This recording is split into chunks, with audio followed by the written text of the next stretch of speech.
Action speaks louder than words.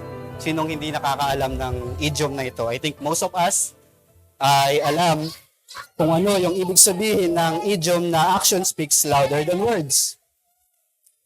According to Google, isa sa mga main meaning ng idiom na ito, sabi ni Google, what person does is more telling and significant than what they claim to do.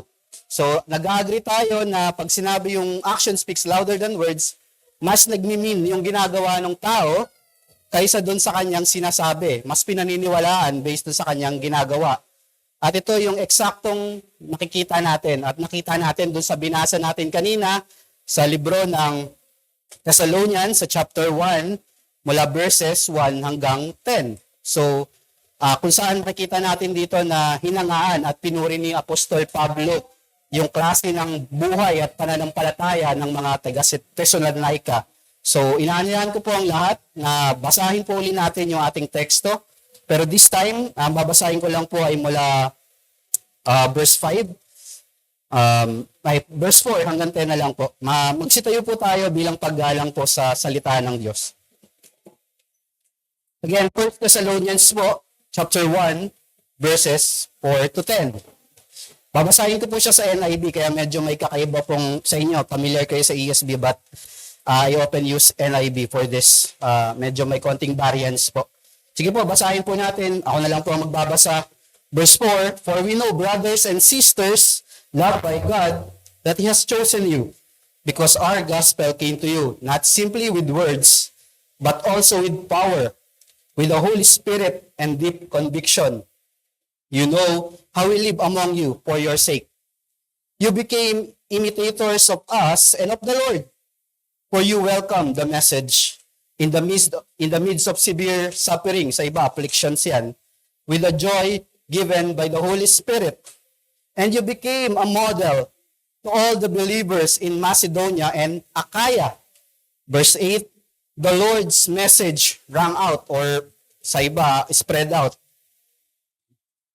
Verse 8, rang out from you, not only in Macedonia and Achaia, your faith in God has become known everywhere. Therefore, we do not need to say anything about it. For they themselves report what kind of reception you gave us. They tell how you turn into God from your idols to serve the living God and true God, and to wait for His Son from heaven, whom He raised from the dead, Jesus, who rescues us from the coming wrath. Maaari na po tayong umupo. Makikita niyo po itong chapter 1, medyo different siya sa mga normal na salutation o yung mga pagbate ni Apostle Paul sa compare dun sa mga ibang letters niya. Dito mas malinaw yung itong letter ng chapter 1 ay patungkol talaga sa appreciation and commendation ni Paul sa klase ng buhay at pananampalataya ng mga taga-Thessalonica. Added trivia lang po, itong si Paul ay sa Thessalonica, isa ito sa mga earlier letters niya, and hindi siya nagtagal dito sa church na to. Around 3 weeks, wala pang 1 month yung kanyang pag-minister dito, pero grabe yung nilalaman ng letter niya dun sa chapter 1 pa lang. Dito makikita natin makikita natin yung pag-recognize ni Paul sa genuineness ng pananampalataya ng mga taga-Thessalonica. Nakita nila ito kung paano nag-respond yung mga taga-Thessalonica doon sa verse 4 and 5. And also, makikita rin natin sa verse 6 to 8 kung paano nila ipinakita yung kanilang pananampalataya. Hindi lang basta pananampalataya amidst of severe suffering. Sinabi dyan, titignan nyo sa verse 6, na may talagang pinagdadaanan silang suffering. Dadagdag ko na lang rin, this time, si Paul ay parang what we call this, nagkaroon ng riot dahil sa pag-preach niya sa Thessalonica. Imagine, you're a believer, nandun si Paul, nagkaroon ng riot, tapos bago lang si Paul doon, pero na-commend yung klase ng pananampalataya na meron itong mga taga-Thessalonica despite of that. And itong kanilang pananampalataya at buhay ay sobrang exemplary, na yung kanilang testimonya ay kumalat sa iba't ibang lugar, sa iba't ibang churches. Nabanggit dyan, yung Macedonia at yung Achaia, yun yung pinakamalapit na region sa kanila. Pero hindi lang yung binanggit ni Paul, even daw dun sa ibang mga churches, dun sa later verses. And itong pananampalatayang ito, itong exemplary faith na meron itong mga taga-Thessalonica, ay naging source din ng encouragement sa mga ibang mananampalataya.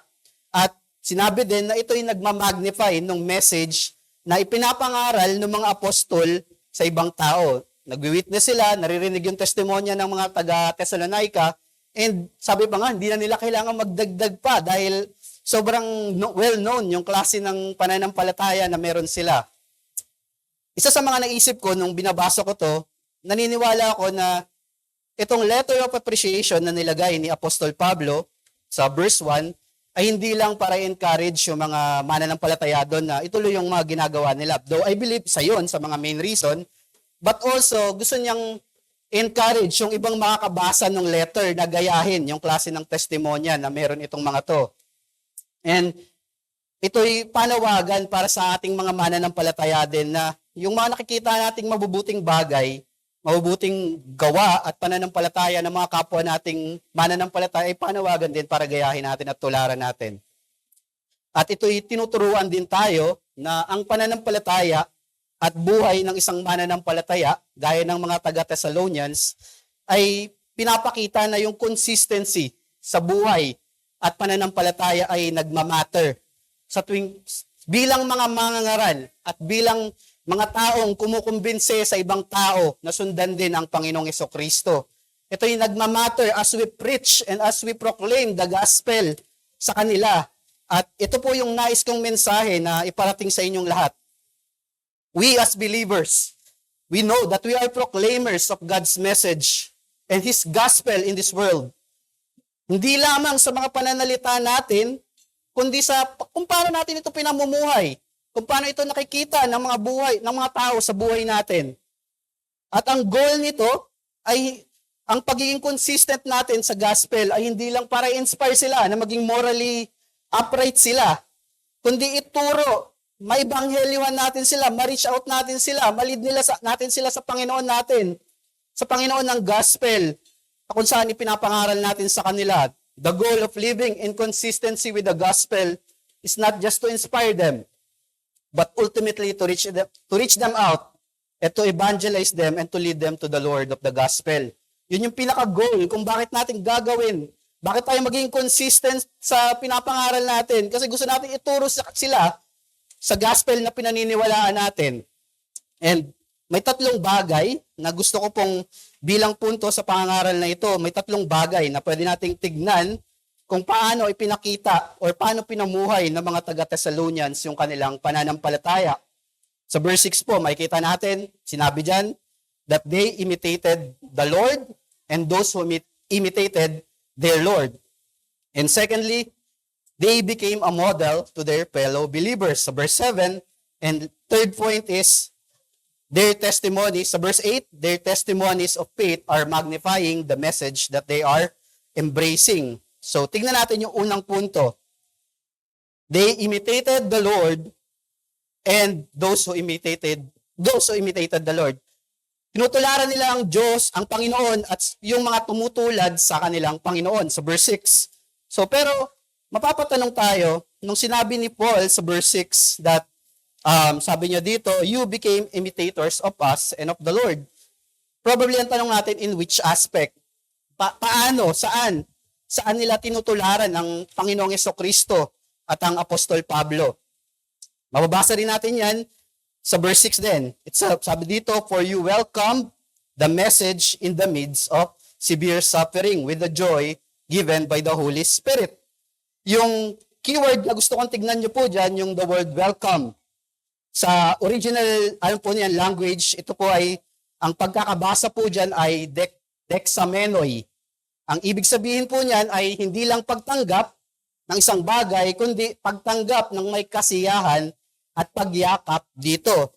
Hindi lang yan tumatanggap ng isang bagay, kundi yung pinaka-mean ng word na yan, ng original word na ginamit dyan, is yung tinatanggap ng may kasiyahan, ng may pagyakap. Sabihin talagang ini-embrace wholeheartedly. Meaning, the Thessalonian believers imitated Christ and Paul by embracing the gospel in their lives. Yun yung unang imitation na ginawa nila. Niyakap nila yung ebanghelyo. Then, mababasa nyo sa verse 3 kung paano yung product ng pagyakap nila.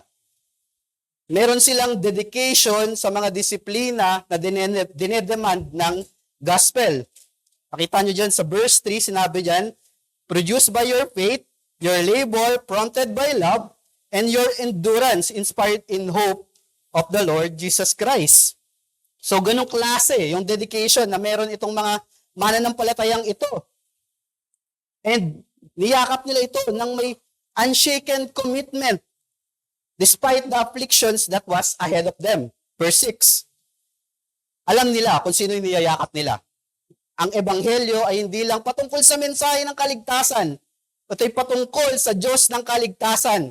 Si Kristo, ang kanyang ebanghelyo at ang kanyang paghahari, ang niyayakap nila. Yun yung malinaw sa mga taga-Thessalonians.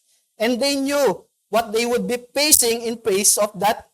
Yung kanina niyayakap nilang mensahe, hindi nila niyayakap ito ng walang blindsided sila sa kung ano ito. Alam nila kung sino si Kristo, ano yung kanyang mensahe, at alam din nila kung ano yung hinaharap nilang persecution. Alam nila yung affliction. Alam nila yung rejection na kakaharapin nila. And yet, sabi doon sa verse 6, they happily committed to it. They happily committed to it.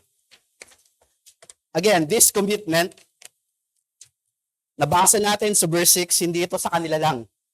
Sinabi dyan sa bandang dulo ng verse 6, it was given by the Holy Spirit. It was the power of the Holy Spirit that gave them conviction of the gospel, and also they see it doon sa mga inspiration sa pamumuhay ng mga apostol sa verse 5.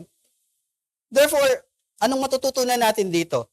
We can say that welcoming the gospel or embracing the gospel sa mga buhay natin, hindi lang yan pagtanggap ng mensahe, okay, naligtas na ako, masaya ako na naligtas ako. Pero may kasiyahan sa kung ano yung niyayakap mo, si Kristo at ang kanyang ebanghelyo, at kung ano yung pinaka-objective ng gospel. Yun yung niyayakap nila, yun yung may kasiyahan sila. Hindi lang basta kasiyahan na naligtas sila, kundi yung bunga ng kabuuan ng ebanghelyo ang kanilang niyayakap. At ito'y pinagpapala ng banal na spirito. So ang punto ko po dito ay, commitment to the gospel is a fruit of the Holy Spirit.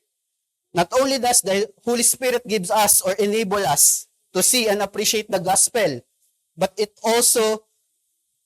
gives us joy. Pinapasaya niya tayo na mag-commit dito. Hindi tayo napipilitan dito. Hindi tayo napipilitang umupo dito. Hindi tayo napipilitang mahirapan para sa gospel, kundi nasisiyahan tayo dahil ito'y bunga ng banal na spirito, at kung ano man yung nais na magawa nito, ma-accomplish nito, hindi ito para lang magawa, for the sake of magawa, kundi may kasiyahan na ma-achieve kung ano yung goal nito. Kung achieve niya na, kung gusto niyang ma-attain na maligtas yung mga tao, yun yung kasiyahan natin. Dahil yun yung binibigay ng banal na spirito. And we commit to that cause. We commit to that. Kasi yun yung binibigay ng banal na spirito na kitang-kita sa mga buhay ng mga taga-Thessalonica. And we must worry. Ito po yung caution ko para sa atin. Wag na nawa nating isipin na itong exemplary faith and commitment ng mga taga-Thessalonica ay para lang sa kanila. Sila lang yan. Hindi lahat ng Kristiyano ganyan. Baka rare occasion lang yan, baka selected few mananampalataya lang yan, o kaya talagang ano lang sila, cream of the crop. Hindi po yan ang nais ni Apostle Paul na sabihin dito. Kaya nga sinabi later, they become model eh. Ang model ay tutularan, di ba? So basically, yun yung goal. Yun yung nais ni Paul na maging kagaya. Yung mga mananampalataya na magkaroon tayo ng parehong commitment, parehong kasiyahan. Dahil hindi lang naman sila yung may Holy Spirit. Tayo rin. So wag na nating isipin na itong exemplary faith ay for the exemplary people only. These are for all believers. Totoo na may iba-iba tayong maturity. Totoo na may iba-iba tayong pagdating. Hindi lahat tayo mananampalataya agad. Lahat tayo ganun na agad yung faith. Hindi. Pero totoo din na iba-iba yung opportunity na magpakita ng exemplary faith. It is expected to all believers as Christians. And alam natin, kung meron man exemplary pagdating sa bagay na ito, kung meron man exemplary sa commitment sa gospel, Sino yung una nating may isip? Si Kristo. Siya yung number one, tugatog ng commitment sa gospel. Alam niya yung kanyang mission nung pumunta siya sa earth. Alam niya kung ano yung dala-dala niya. Hindi lang yun. Alam niya yung kakaharapin niya. Alam niya yung cross. Alam niya yung kamatayan. Alam niya yung pagdurusan na pagdadaanan niya. He didn't falter. He didn't give up. He didn't waver his commitment. Hindi niya sinabi, ay, ayoko na pala. Ang hirap nito. Pero hindi. Ang Panginoong Yesu Kristo, even to the point of death, even to death, hindi niya give up yung commitment niya sa gospel. Alam niya yung commitment niya at alam niya yung pangako ng Ama sa kanya at alam niya yung glory ahead of them, ahead of Him and those who are in Him. Kaya dapat, kung may titignan tayong model ng gagayahin, nagbinanggit dito, they imitated Christ and the disciples is none other like Christ Himself. Siya yung number one na model natin. And ito, yung makikita natin kay Paul. Kung gano'n na lang ka-committed si Paul, despite of those, kung mababasa niyo yung Book of Acts, napakadaming pinagdaanan ng taong to. Yet, his commitment to the gospel was just patterned out after Christ. His imitation of Christ is kitang-kita. At yun din yung sinabi niya, di ba? Imitate me as I imitate Christ. Because He is imitating our Lord and we should be following His lead. So, ano yung nais kong banggitin dito? When we commit ourselves to the gospel, when we commit our lives to the gospel and its cause, we are not following Christ. We are not just following Christ. We are also conforming to Him. Nagko-conform tayo sa Kanya. And sa tuwing tayo ay nagko-conform kay Kristo, mas lalo nating nag-glorify yung Diyos.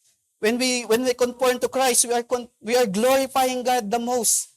When we are conforming to the image of His Son. So brothers, let us remind that our faith here, bilang mga Kristiyano, nagsasabing Kristiyano, nagkiklaim na Kristiyano, let me remind you that our faith is not objectless. Hindi ito directionless lang na I proclaim that I am Christian, then I can do whatever I want. Hindi ganon. We are Christians, we have this purpose, we have this direction, and that is to imitate Christ. And that is how we glorify God. Hindi natin gino-glorify yung Diyos sa sarili nating paraan. We glorify God by conforming to the image of His Son. And that is our goal and that is our object when we remind ourselves kung paano ba maging Kristiyano. Ito yung dapat nating alalahanin na kumukonform tayo dapat sa imahe ni Kristo. And one thing that isa sa mga tangible way is to be committed to His gospel. Yun yung makikita natin sa mga buhay ng mga taga-Thessalonica. Yun yung makikita natin sa buhay ng mga apostol. Yun yung pinangaral nila. At yun yung makikita natin na ginaya ng mga Thessalonian believers. Hindi nila ito out of nothing na biglang naisip nila, ay magkukomit ako sa gospel. Nakita nila ito sa verse 5. Babasahin nyo, nakita nila yung klase ng pananampalataya. Sabi nga ni Paul, nakita nyo kung ano yung commitment namin sa inyo. Therefore, they follow that. And yun ang sinabi ni Paul. They imitated us. So, pangalawang warning po na nais kong tignan nyo, while we are on the topic of imitating Christ, may nabasa po akong illustration. Sabi dito sa illustration na to, may isang service daw na may isang mukhang matalinong tao, mukhang matalino, na lumapit sa after mangaral nung minister. Lumapit siya dun sa minister. Sabi niya dun sa minister, mukhang hindi ka naman kailangan ng dugo ni Kristo para ako'y maligtas. I can be saved without His blood. Sabi nung mukhang matalinong taong ito. Sabi ng minister, paano mo naisip? Ano yung proposal mo kung hindi mo kailangan ng dugo ni Kristo? Hindi mo kailangan ng kamatayan ni Kristo para maligtas? Sabi niya, by following Christ's example, sabi niya, moralistic lang, gagayahin niya yung ginawa ni Kristo perfectly. Parang walang kaibahan doon sa rich ruler, di ba, na lumapit kay Christ. Sabi niya, I think that's enough, sabi nung lalaking yon. Sabi ni Kristo, nung minister, I suppose, is it is. Tama ka naman. Sabi niya, let's start. Ano bang ginawa ni Kristo? In-expound niya. Sabi ng Word of God, ito yung ginawa ni Christ, hindi siya nagkasala, perfect yung righteousness niya, Masasabi mo bang kaya mong gawin yon? Bigla na paisip yung nairita yung lalaki. Sabi ng lalaki, I cannot say that I can exactly do that because I have seen sometimes. So, sabi ng minister, you do not need an example. Though hindi related dito, sabi niya, you need a savior. The only way for your salvation is through His blood that shed in the cross. So, isang warning na wag nating ma-misinterpret yung message ko kanina na pag-imitate kay Christ, hindi yun yung way of salvation because nothing in this world can fully, perfectly imitate our Lord and Savior. Because if there's one thing na major and ultimate difference between us and Christ is He is sinless. Mga nakaraang sermons natin, si Pastor Joseph, napakaraming exposition about the sinlessness of Christ and we are not. Buti yung man, honest siya, na alam niyang hindi niya kayang perfectly ma-imitate si Christ. And the warning is, be wary. Be wary. Imitating Christ is not the way of salvation. But, may but doon, it is through having faith on His finished work on the cross. But after that, when you put your faith in Him, malaya ka na. Nai-imitate siya. As I mentioned earlier, because it glorifies God when you imitate Him. So, hindi sapat na sasabihin mong may pananampalataya ka sa Kanya, pero ayaw mo naman i-glorify ang Diyos sa pag-imitate sa Kanyang anak. So, it contradicts. So, let it be a warning to all of us na yung imitation of Christ, hindi yan yung way to earn salvation, but it can be a way to glorify God when you put your faith into Christ first. So, yun po yung flow na dapat nating alalahanin. So, pangalawang punto, na nais ko pong tignan natin, yung sa verse 7 po. Sinabi dito, that they themselves become a model to their fellow believers. So again, the question, kanina, nabanggit ko, sinabi paano inong binabanggit ni Paul dito patungkol sa imitation, paano in-imitate nung mga taga-Thessalonians si Christ and His disciples. Verse nabanggit ko kanina. Pangalawang tanong na dapat nating pag-isipan, na nais kong pag-isipan natin, paano naman naging model? Though malinaw naman na kung paano naging model yung buhay ng mga taga-Thessalonians. So to answer this, kailangan natin basahin yung buong verse 6 to 7. Sabi dito, for you welcome the message in the midst of severe suffering with joy given by the Holy Spirit. And you became a model to all believers in Macedonia and Achaia. Nais ko pong bigyang punto yung word model. In the original word, yung pagkakabasa po dyan ay typon or typos. Paring dito nang galing yung salitang type. Generally, it's about being a pattern, a model, or an example. Pero sa contextual usage nito, ito'y pumapatungkol sa pattern, a model to be imitated or followed.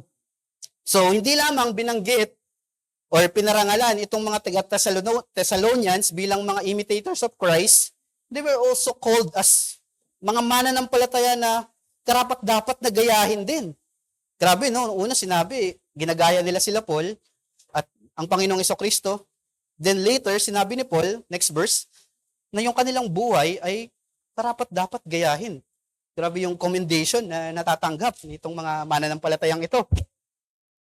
And I believe na when sinabi ni Paul na yung kanilang buhay at pananampalataya ay karapat-dapat gayahin, I think what Paul meant here is their lives embodies what it means to be a true disciple of Christ. Pinapakita kung paano ba talaga maging totoong disipulo ni Kristo.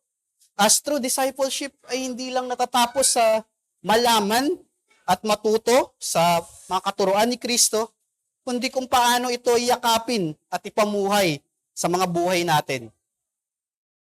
Kung itong mga taga-Thessalonica, I think most of them or not all of them ay nakita mismo si Kristo. Wala sa kanila probably ang nakakita kay Kristo.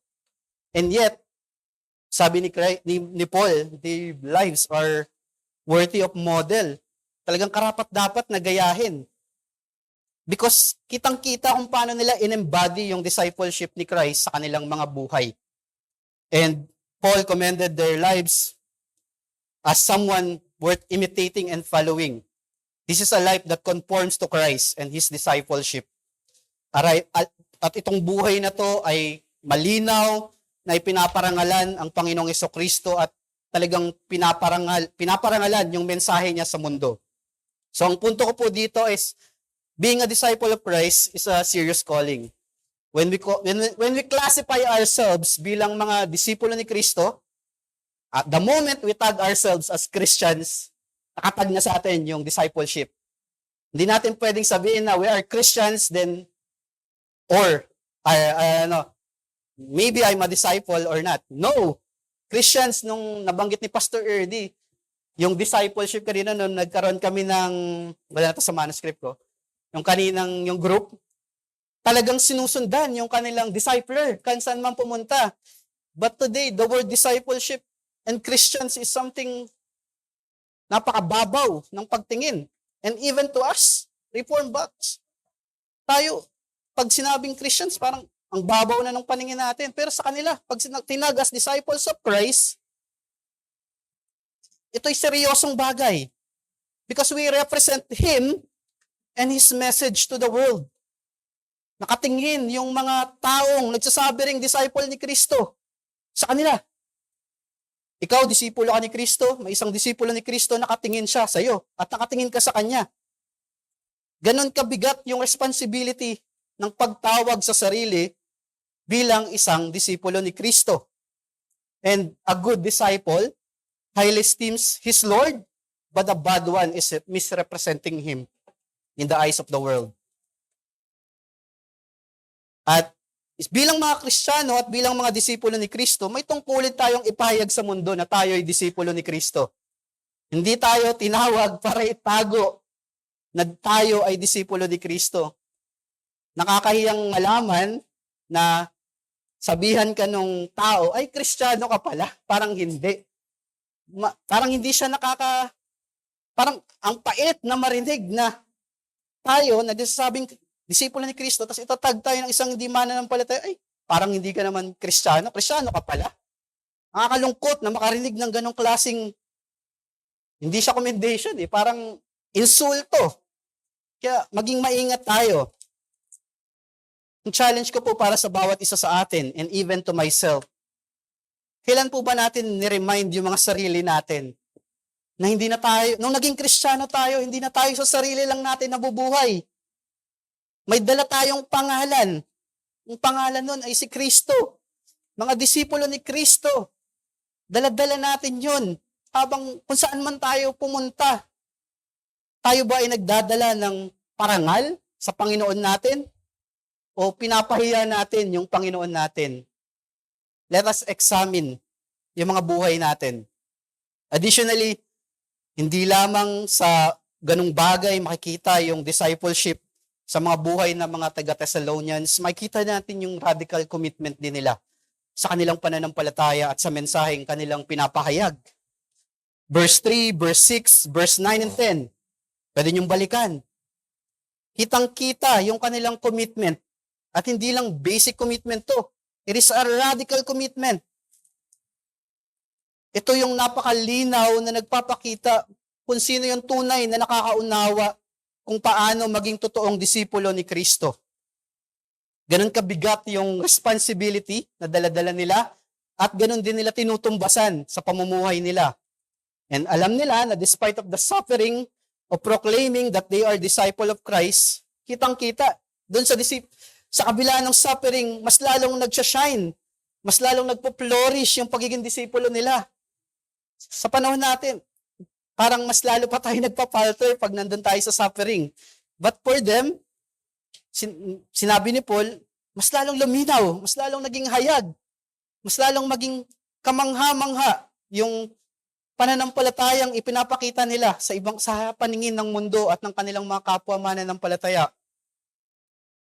Kaya kitang-kita na sinabi ni Paul dito, talagang gusto niya sana, though hindi niya sinabi yung word na yon, nung sinabi niya yung model, syempre ang kasunod nun is nais niya na sumunod yung ibang tao. Pero hindi by implication na lang yon. Wala yung sana gumaya yung iba. Pero yung word na model is obviously the word itself is sinasuggest na sana yung ibang mananampalataya would follow their lead. So napakagandang napakagandang detail na kailangan nating makita. So ang punto ko po dito is disciples' radical commitment to the gospel and its cause ay fitting response to sa Lord of the Gospel. Ito yung tamang response sa Panginoon natin. Na magkaroon tayo ng radical commitment dito. Hindi lamang sa mensahe niya, kundi yung nais na ma-achieve nito.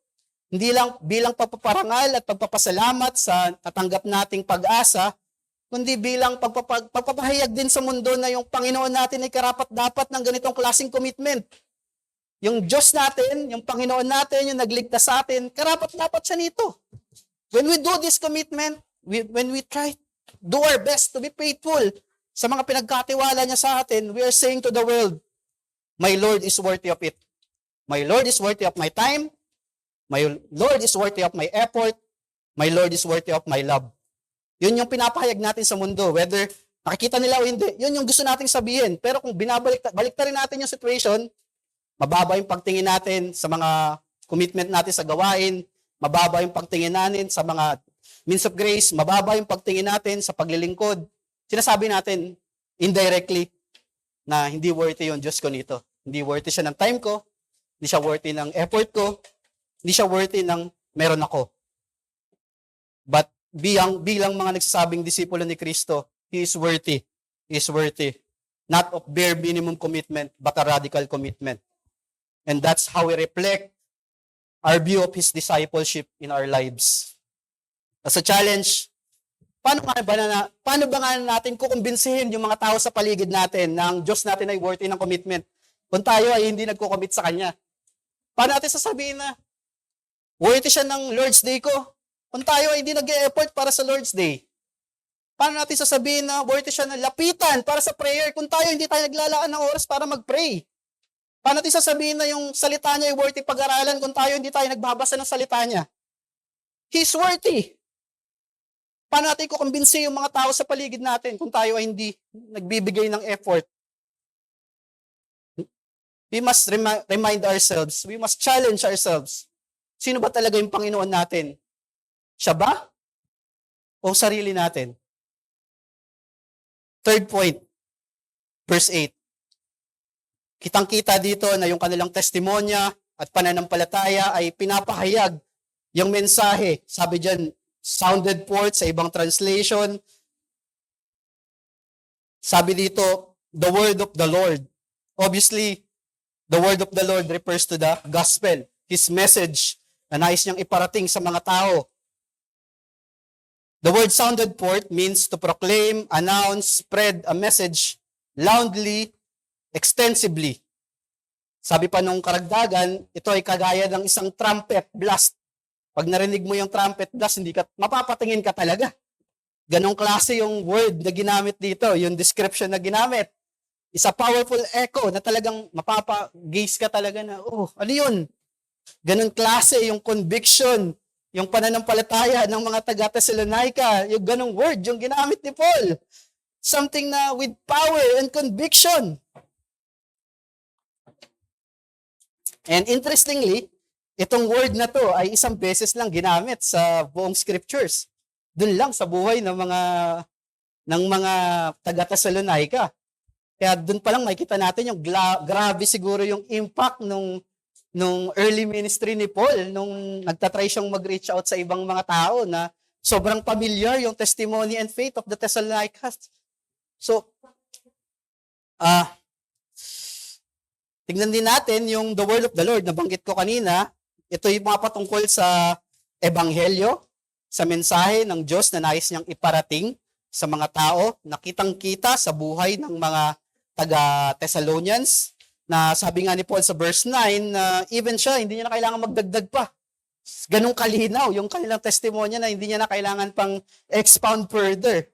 So, ito yung isa sa mga byproduct when we Christians live our lives according to what God meant us to be. Yung ating mga buhay, yung ating pag-imitate kay Christ, yung ating commitment sa pananampalataya, whether we are aware of it or not, ito yung pwedeng maging bunga sa mga taong nakapaligid sa atin.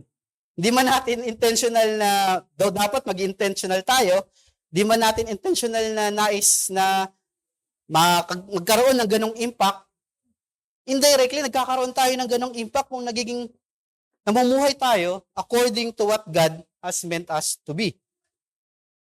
At ang kamangha-mangha dito, yung ating mga simpleng pamumuhay, yung ating mga commitment sa Ebanghelyo ay nagiging instrumento ng Diyos para lalo pang i-magnify yung kanyang mensahe para doon sa mga taong wala pa sa kanya. And even doon sa mga kapwa nating mananampalataya.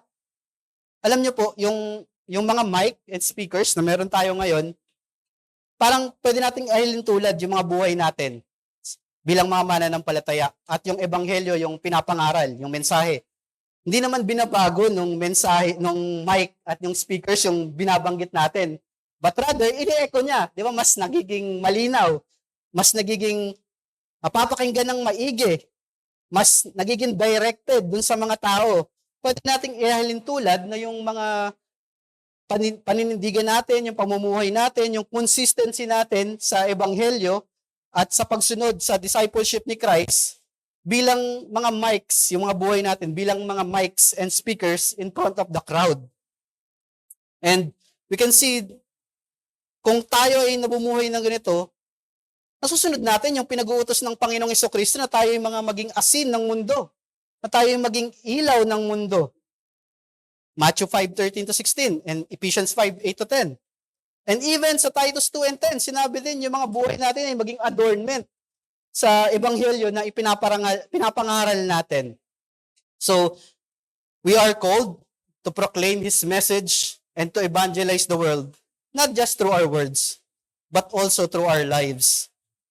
Pero wag naman nating isipin na ang buhay natin yun ang Ebanghelyo, kasi yun naman yung pitfall ng iba, na para bang yung buhay nila, yun na yung gospel. Hindi yun. Maging maingat din tayo na i-highlight yung mga buhay natin na para bang yun yung nakapagliligtas.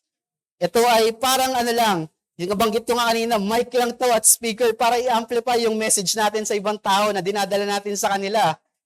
Never na yung buhay natin ay magliligtas. Without Christ, it's nothing. It's just a moralistic guide. Kaya maging maingat tayo na gamiting pamantayan yung buhay natin bilang paraan ng kaligtasan. And we must remember that we Christians, we have this privilege na maging mic at maging speaker sa mundong ito. Tayo ay pinigyan ng pribilehiyo ng Panginoon na i-promote at i-proclaim yung kanyang message sa ibang tao. At the same time, this privilege, meron tayong responsibility na i-uphold yung truthfulness nito. May nakita na ba tayong mic na nagsalita beyond dun sa sinasabi ng nagsasalita?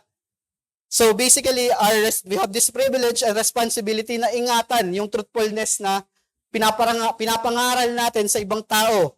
Hindi para dungisan, hindi para ipahiya yung Panginoon natin, kundi mas lalo pang ma-promote yung kanyang mensahe sa mundo bilang mga tagapagpahayag nito.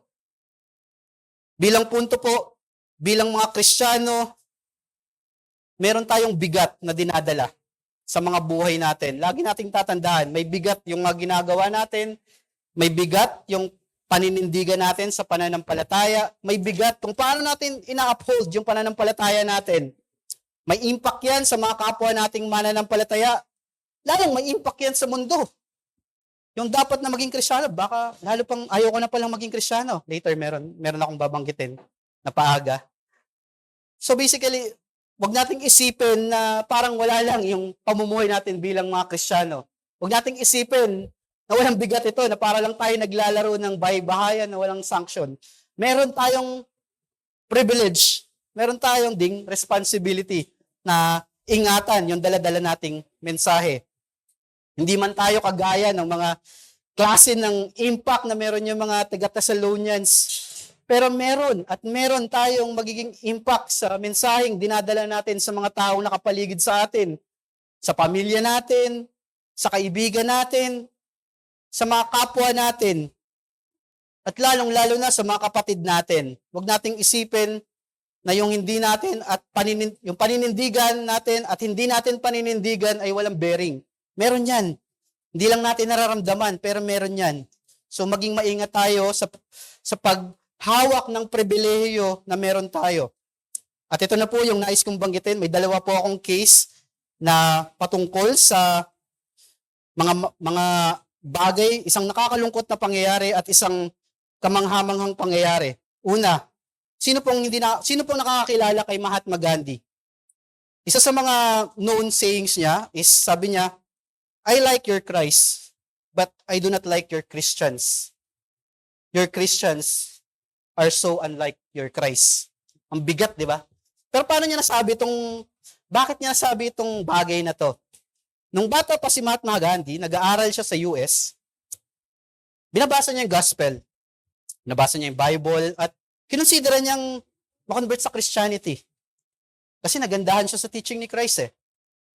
Pero isang Sunday, pumunta siya sa isang church na malapit sa kanila. Nung nakarating siya sa church, hindi siya tinrato ng maayos ng usher. Tapos ang sabi sa kanya, huwag ka sumamba dito, sumamba ka kasama ng mga tao mo. Kasi si Gandhi, alam natin, hindi ko sure Indian ba siya o Indian. So ang sabi ba naman sa kanya, huwag kang sumamba dito, sumamba ka kasama ng mga tao mo. So yung mga Indians, alam natin yung mga Indians, Hinduism yung kanilang main religion. Imagine that, galing sa isang mananampalataya, nagsasabing mananampalataya, sinabihan yung isang tao na gustong maging mananampalataya na huwag kang maging Kristiyano. Sumama ka doon sa mga kapwa mong Hindu. Sakit na marinig. Sabi ni Gandhi, if Christians have this caste means is classification, categorization, yung parang kinakategorize yung mga tao, well, I might remain as a Hindu. Imagine, meron sanang isang tao na naging Kristiyano, and the worst of all, napakaraming na-influence si Gandhi sa history. Kaya nga kilala natin siya eh. Imagine, you don't know the providence of the Lord, but this example is nagpapakita yung klase ng impact ng isang usher na hindi pinanindigan yung pagiging Kristiyano niya, hinamak yung isang tao, and tinulak niya sa impyerno yung tao. Second case, this is a Christian naman na dapat nating tularan. Si Will Houghton. Merong isang agnostic na nagko-contemplate na magpakamatay na. Kasi parang siguro naisip niya, wala nang sense yung buhay niya. So, sobrang desperate niya na sa buhay niya, sabi niya, nag-hire siya ng isang detective. Sabi niya, kung makakahanap ka ng isang minister na tapat sa kanyang profession bilang Kristiyano, sa kanyang pananampalataya, i-consider ko yan. So, itong detective na to ay nirecommend yung buhay ni Will Houghton. At nakita ng agnostic yung buhay ni Will Houghton na consistent. He's not just a preacher, he's also above reproach. He's true to his word, true to his preaching. And ano nangyari dito sa agnostic na to? Naging Kristiyano siya. And later, dinala niya yung mga anak niya, naging Kristiyano. At nag-aral sa Moody Bible Institute. Imagine, kanina, gusto sanang maging Kristiyano, nireject, napunta sa hell, at isang agnostic na ayaw maging Kristiyano, naghahanap ng butas sa Christianity. Nakita ng isang mananampalataya na consistent sa kanyang testimony. Hindi lang siya naligtas, pati yung pamilya niya. Imagine the impact that we have, the privilege that we have bilang mga nagsasabing mananampalataya ni Kristo. We don't know kung sino sa atin gagamitin ni Kristo. Sino sa atin yung biglang yung mga batang yan na makita yung consistency natin sa pananampalataya, or our parents or our brothers or our sisters sa mga household natin. The same way, imagine nakita nila na hindi tayo consistent. Doon pa lang sinupalpal na natin, wag ka dito, doon ka. That's the danger and the beauty na meron tayo. Kaya maging maingat tayo. As a final thought, alam niyo po ba na ang buwan ay walang liwanag on its own? Not sure kung alam po natin to, pero recent ko lang to nalaman. Ang buwan po ay walang liwanag on its own. Yung kanyang liwanag ay nanggagaling lang sa araw. Nire-reflect niya lang yung liwanag ng araw. So, gaya ng buwan, tayong mga mananampalataya, wala tayong liwanag sa sarili natin. Pero kung tayo ay liliwanagan ng Panginoong Jesucristo, make sure na iliwanag natin si Kristo sa buhay ng mga tao na nasa paligid natin. Make sure na ituro natin kung saan matatagpuan yung liwanag na yon. Wag nating takpan yung liwanag para hindi nila makita yung totoong pinagmumulan ng liwanag. May it be a reminder for all of us. Manalangin po tayo. Ama naming Diyos, Panginoong Jesucristo at Banal na Espiritu, papasalamat po kami sa buhay ng mga taga-Thessalonians. It may not be the most popular book among the epistles, pero napakarami naming matututunan sa kanila. They may not be the most controversial, but having seen their faithfulness and commitment, Panginoon, is a truly an encouragement that this is something that a model that we must follow, Panginoon. Let us learn from them, Panginoon, to the guidance of the Holy Spirit. Let us evaluate ourselves if we are living as Christians talaga, as disciples of Christ. Patawarin niyo kami, Ama, dahil may mga times na wala kaming pakialam dito. Patawarin niyo po kami, Ama, sa mga times na iniisip namin na wala namang impact yung mga ginagawa namin. Patawarin niyo kami, Ama, dahil hindi namin naaalala na kami ay mga instrumento niyo, hindi lamang sa aming mga salita, kundi lalong-lalo sa aming mga buhay at paninindigan sa pananampalataya, Panginoon. Help us, Panginoon, to be faithful proclaimer of the word of your gospel, Panginoon, sa pananalita at sa buhay at sa mga gawa namin at lalong-lalo na sa paninindigan namin, Panginoon, sa ebanghelyong aming niyayakap at pinangahawakan, Panginoon. May you use us for your glory. May you use us to save souls, Panginoon. Hindi para itaboy sila, kundi ituro sila sa nagmumula ang liwanag na nire-reflect lang namin, Panginoon. Maraming salamat po, Panginoon, sa mensaheng ito. Tulungan niyo kami na maalala at maipamuhay ang mga katotohanan ito. Sa pangalan ng Panginoong Jesus, ito po'y aming samot dalangin. Amen at Amen.